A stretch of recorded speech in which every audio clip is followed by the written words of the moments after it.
our minds and make us all think. How's it going? Well, today we're going to talk about standing free. We've been talking about a lot of different things, and if some of you have been following our lives on TikTok, well, then you know what else we've been talking about.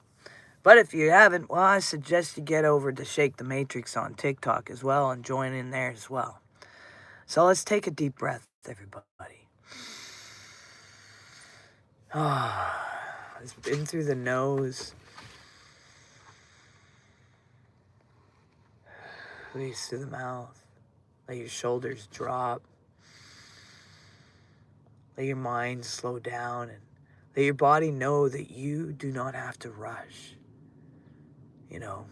Not for this moment, because what we are stepping into today is going to be deep. As always, we always like to peel back the next layer because we're stepping into the remembering. This is not just about learning something new. This is about remembering something that the world has spent a lot of time trying to make you forget. We have been moving through layers together. Like I said, life's kind of like an onion. You peel it back into layers. And first, we talked about the fog and that place where life feels unclear. That place where you feel tired but cannot even explain why. That place where old patterns begin surfacing and you think maybe something is wrong with you. And then we talked about the click moment. That subtle shift, that quiet turning point, that moment when the pieces begin to make sense and scattered fragments of your life begin to organize themselves into a place, into a picture. And then we talked about integration. What happens after the fog? What happens after the insight? What happens when truth is not just seen but must be lived? And now today, I want to go deeper because after the fog clears, after the click, after the beginning of integration, there is still another question. How do you stand free in a world that wants to shape you? How do you remain yourself in a world that is constantly trying to pull you into noise, fear, confusion, performance, distortion, and control? How do you walk through the world without becoming owned by it? I mean, that is what we are talking about today, is not escape, not denial, not pretending the world is not what it is, but learning how to stand in who you are while everything around you tries to box you in. And that is a sacred. You see, the world tries to push us inward. Let's begin here. See, the world is always trying to push inward, to invade into your being, to push through expectations, to push through pressures, to push through comparison, and to push through media. And it pushes through fear. And it pushes through roles, and it pushes through systems. Oh, and it pushes through identity, like no tomorrow. And the world wants to tell you who you are before you have even remembered yourself, or even get time to think about who you are, or even what you feel, believe. And it wants to label you before even listened inward. It wants to define you before you have rooted in truth. And it wants to shape your perception before you have learned how to see clearly. And if you are not careful, you'll begin living from an outside pressure. You'll start adjusting yourself to fit what the world rewards. You'll be shrinking what is true so you can be accepted. And you'll start performing versions of yourself that is easier for others to understand. And you'll start losing your center in order to stay connected to systems that never intended to know the real you in the first place. And that is one of the great losses of human life. Not just pain, but self-abandonment, the hidden self. Now here's something important. When you begin this path, awakening, Not everything in you comes forward at once. Some things are visible quickly, and some things take longer, and some parts of you are still hidden, and some parts of you are still waiting, and some parts of you have not yet seen or been brought into the light. And that is why this path has depth. Because it is not just about becoming aware of what you already know. It is about allowing what has been hidden to be revealed. And this is where, hi, how's it going? And this is where the monad matters, because if the monad represents wholeness, source, unity, the undivided center, then the journey is not about adding more and more parts to become whole. Hello. It is about returning to what has always been whole beneath the fragmentation. But as we return, hidden things begin to rise. Hidden fear, hidden grief, hidden strength, hidden gifts, hidden truth, hidden memory, hidden innocence. Happy birthday. And the reason these things rise is because wholeness is pulling them forward. See, the deeper center of you wants no part left behind. And that is why certain things can surface just when you think you have already dealt with them. See, they are not surfacing because you're failing. They are surfacing because you are ready enough to see them. Science in the nervous system. I mean, let's bring in science for a moment. See, your brain and nervous systems are constantly responding to your environment. They are scanning, adapting, predicting, protecting. Well, just listen, you'll find out. So when the world feels chaotic, the nervous system begins to tighten around survival. And that means you may become more reactive, more guarded, more tired, more distracted, more easily pulled into fear, overthinking. And if you have lived in this state for a long time, it feels normal. But see, it's not the same thing as peace. The nervous system learns that the world through repetition. And so if the world, keeps sending you signals that say, be small, be careful, don't stand out, don't trust yourself, fit in, perform, then the body starts believing those signals. And that is why freedom is not just a spiritual idea. It is also a nervous system process. You have to teach the body that it is safe to stand in truth. You have to teach the system that it does not have to collapse every time pressure appears. And you have to teach the breath that can stay open, and you have to teach the mind that it does not have to be governed by every passing current. And that is not weakness. That is reconditioning. That is the work. See, psychology and the inner authority, psychology teaches us something else too. A person becomes vulnerable to control. And when they do not yet trust their own inner authority, if you do not know your own center, the outside world becomes too powerful. Hello? And if you do not know your own truth, other people's opinions become too loud.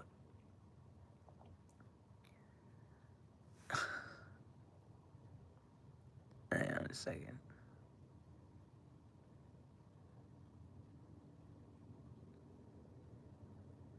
All right, there we go. So part of the growth is learning how to hear yourself clearly. Not wounded, not the wounded self only, not the reactive self only, but the deeper self. The one that knows, the one that sees, the one that remembers.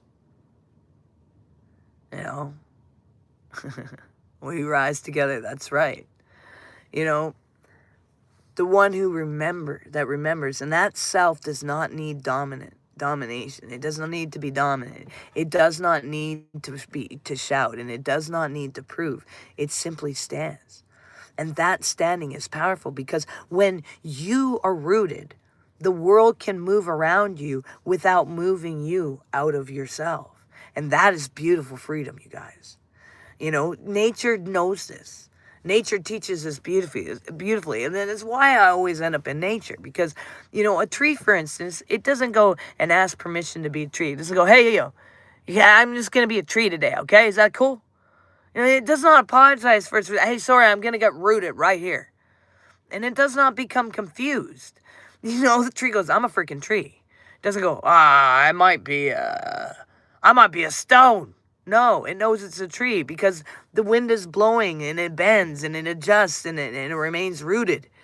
And that is the lesson. You know, the tree is not the free because nothing touched it. The tree is free because it knows how to stand while being touched by all the elements around it. You have a good one too. And that is the very different kind of strength. See, the river does not stop being a river because there's some rocks that got in the way. I mean, it moves around them. And it keeps flowing, and it remains what it is. And the mountain does not lose its form because the weather changes. The weather passes through, the mountain remains. And that is what we are learning, is how to be rooted enough that the world does not define us. How to be spacious enough that chaos does not consume us. How to be alive enough that pressure, does not make us forget our source. Philosophy and being. Philosophy asks the question, what does it mean to live authentically? What does it mean to live by truth rather than by limitation? And what does it mean to be a self rather than reaction? These are ancient questions, and they are not abstract. They are practical, because every day you are being asked to become something. Be more like this, be less like that, and speak this way, and look this way, and think this way, and desire this way, and fear this way, and live this way. And if you do not question those pressures, you may end up living something else someone else's blueprint instead of your own. This is, I agree, freedom. Okay. And it slows you down enough to ask, is it true? Is this mine? Or did I inherit this from the world around me? And that question alone can save a life.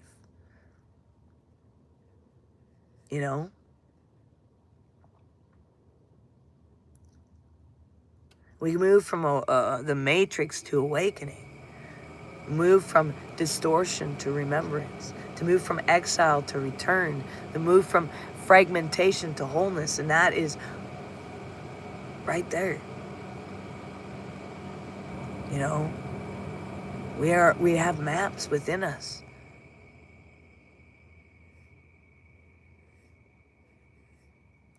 So this world tries to box us in, right? It boxes us in by labels. It boxes us in with fear. It boxes us in with identity. It boxes us in with expectation. It boxes us in with comparison. It boxes us in with shame. And if we are not awake to it, we begin agreeing to the boxes that were never made for our soul. And we say, this is who I am. This is just how life is. And this is just how people are. And this is just what I'm allowed to be. But that is not truth. That is conditioning. And conditioning can be broken, not all at once, not all by force, but by awareness. And the moment you see the box, it loses some of its power. And the moment you recognize the label, you begin to separate from it. And the moment you remember your center, the world's pressure stops feeling like law. And this beginning of freedom, that is the beginning of freedom. Walking free in chaos. So how do we walk free in chaos? Not by pretending chaos is not there. Not by becoming numb, not by building walls so high that nothing can even touch you. Not by disconnecting from life. We walk free by staying rooted in what is real. We breathe, we listen, we observe, we return, we choose. We do not need to match the chaos around us. We do not need to carry every current. We do not need to become what is loudest. We learn how to move with clarity instead of panic. And we learn how to stay open without becoming ungrounded. And that is freedom. And freedom is not always dramatic. Sometimes freedom is just one moment where you do not collapse into the old patterns. Sometimes it's one breath. Sometimes it's one boundary. Sometimes it's one honest no. And sometimes it is clear yes. Sometimes it is simply staying present when the old you have fled. And that matters. See, the hidden layers inside of us is now, I want to go back to the hidden layers. Because there are still depths to peel back. Even after the fog, even after the click, even after the integration, there are still aspects of ourself are waiting to be brought forward. Maybe a hidden gift. Maybe a voice that has not yet been spoken. Maybe a wound that has not yet been fully witnessed. Maybe a strength you did not know you carried. Maybe a truth you were afraid to admit. And maybe a calling that has been sitting quietly beneath your life all this time. And this is where the path gets very sacred. Because wholeness does not only mean peace. Wholeness does not always mean arrive gently. Sometimes it arrives as a pressure. Sometimes it arrives as discomfort. And sometimes it arrives as a deeper inner knowing that will not let you keep living the same way. And when that happens, the invitation is not to run, it is to listen. The sacred refusal. There is a sacred refusal in this path. A refusal to be shaped by what is false. A refusal to live, to live only for approval. A refusal to shrink the soul to fit in a room. A refusal to become another copy of the world's confusion. That refusal is holy. Because it says, I will not abandon what is true in me. And I will not let the world name me before I know myself. And I will not trade the center for comfort. I will not trade my truth for belonging. That requires self-betrayal, and screw that. That is a powerful stance when you take that. And it is not arrogance. It is devotion. It is called remaining open. But I want to say this too. Standing free does not mean becoming hard. It does not mean, becoming closed, and it does not mean becoming cold, and it does not mean becoming separate from humanity. It means becoming deeply open without becoming deeply lost. And that is balance. To be in the world and not be consumed by it. To love and not to lose yourself. To engage and not collapse. To care and still remain centered. This is advanced living. That's spiritual maturity. That is what it means to walk free in a world of chaos. The monad in daily life. Let's return to the monad one more time. If the monad is wholeness, then wholeness must show up in ordinary life. Not just in meditation, not just in teachings, not just in the high moments. It must show up in how you speak. And it must show up in how you respond to pressure, in how you handle disappointment, in how you treat your body, in how you make choices when no one is watching. It is how you stay aligned when the world does not understand you. And that is where the teaching becomes real. The divine is not only found in the grand moment. It is found in everyday act, remembering who you are. So we pull back these layers. What are we really seeing? We are seeing that the fog was a passage. We are seeing that the click was a turn point. We are seeing that integration is the beginning of embodiment. And we are seeing that the world will always try to shape us. And we are seeing that the hidden self still wants to come forward. And we're seeing that freedom is not escape, but rooted presence. And we are seeing that the monad is not just a mystical idea, but a lived wholeness. We are seeing the truth. And we are seeing that we can stand free. You know, and not because a world disappears, because everything became easy, but because you remembered how to return to your center. Don't forget that. We'll see you guys next time. So peace and love. We'll catch you at our next time.